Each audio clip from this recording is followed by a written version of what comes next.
e a gente vai mostrar como é que foi o dia do candidato Ciro Gomes, presidenciável pelo PDT. Ele visitou o Rio de Janeiro e, ao explicar o plano econômico a uma plateia de empresários na Federação das Indústrias do Rio, a Firjan, Ciro Gomes disse ter feito uma explicação para gente preparada e teria colocado em dúvida a compreensão do assunto a pessoas que moram em favelas. Exatamente esse trecho da palestra de Ciro Gomes, da fala de Ciro Gomes, a gente vai ver mais uma vez agora. Candidato Ciro Gomes, parabéns pela sua aula. Obrigado. Acho que foi uma aula, pelo menos para mim foi. Na verdade é um comício, né? Não, mas um comício para gente preparada. Você imagina eu explicar isso na favela, né? Esse é o serviço exatamente. pesado.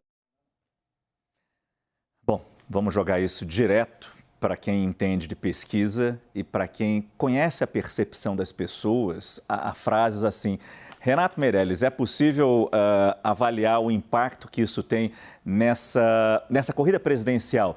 Já tão difícil para Ciro Gomes, já tão lá atrás, mas que havia agora um momento de recuperação. O peso que essa frase pode ter na campanha, nesse momento de campanha? Eu gostaria de fazer dois paralelos rapidamente, claro. Márcio.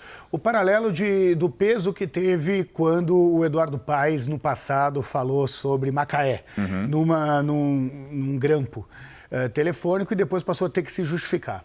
Imagina que o Ciro Gomes falasse: olha, os paulistanos, só da cidade de São Paulo, todos não têm capacidade de entender o que eu falo. Vamos imaginar o que isso significa. Pois bem, eu tenho nas favelas 10,8 milhões de eleitores. Os moradores de favelas são o maior colégio eleitoral do Brasil, maior do que a cidade de São Paulo. Portanto, o impacto não é diferente do que se ele tivesse dado a entender, falado mal ou menosprezasse a inteligência de todos os eleitores paulistanos. E eleitores, inclusive, de favela que entendem de economia muito mais do que os candidatos. São pessoas que todo dia têm que sobreviver com menos de um salário mínimo. São aqueles eleitores que até hoje têm uma dificuldade de votar em Ciro Gomes. E Ciro Gomes, o candidato, Ciro Gomes, a gente sabe, ele tem essa fama de ser verborrágico em alguns momentos, cometer esses deslize inclusive que foi lembrado pelo presidente Jair Bolsonaro no último debate na TV Bandeirantes, quando lembrou uma frase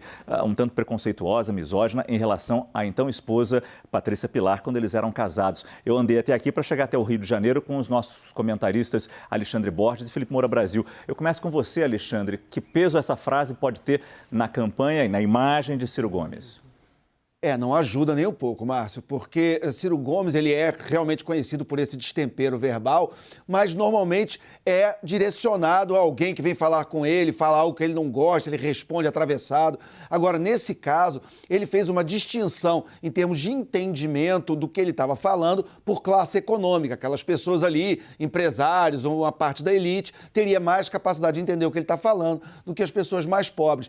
Isso lembra, o Renato lembrou a frase do Eduardo Paes, eu também lembro daquela frase do Mitt Romney em 2012, quando ele concorria com o Obama, que ele também saiu numa gravação falando que 47% dos americanos viviam do governo, enfim, pegou muito mal e ele com certeza perdeu votos por causa disso. Então, e ainda mais quando o Ciro Gomes está dentro do campo da esquerda, lutando por votos com Lula. Isso, para ele, é muito ruim. Então, ele tem que rezar para que não repercuta, mas os adversários podem usar isso contra ele e, se usarem, ele vai realmente sofrer e sentir muito. É um candidato bem preparado, né, Felipe? E parece que é tão bem preparado que entra com uma segurança absurda em todos os debates, inclusive com empresários na Federação das Indústrias, e se sente solto demais para soltar esse tipo de coisa. Sempre foi usado contra ele aquele velho adágio de que peixe morre pela boca. E o Ciro Gomes, volta e meia, solta uma frase bastante problemática que ele precisaria justificar e, obviamente, a justificativa muitas vezes não chega àquele eleitorado que é atingido pela exploração política adversária daquela declaração. E isso, obviamente, vai ser feito como se ele tivesse dito que a pessoa, por ser pobre, é burra ou não está preparada. Ele usou a palavra preparado.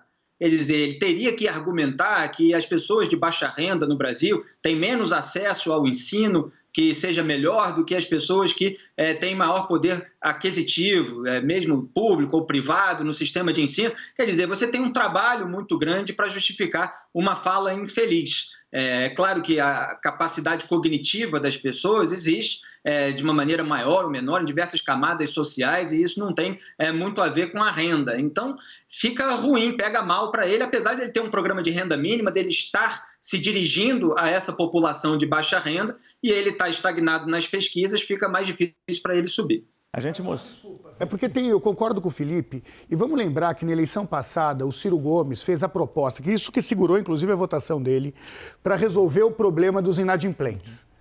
A consequência disso, então, é falar que os inadimplentes não estão preparados para ter educação financeira. É incoerente, inclusive, com a proposta que ele fez em 2018. E tem só uma cereja de bolo nisso, ainda tem um quê de ingratidão geográfica, né? Porque em 2018... Ciro Gomes ficou em terceiro lugar no geral, mas no Rio de Janeiro ele conseguiu ir melhor do que Fernando Haddad do PT. Um dos poucos estados, tirando o Ceará, que ele conseguiu, inclusive, ter uma votação um pouco mais expressiva. Além de tudo, fez no lugar errado, uma coisa errada. No estado onde mais de 10% dos eleitores são moradores de favela. E que o peso ainda é maior.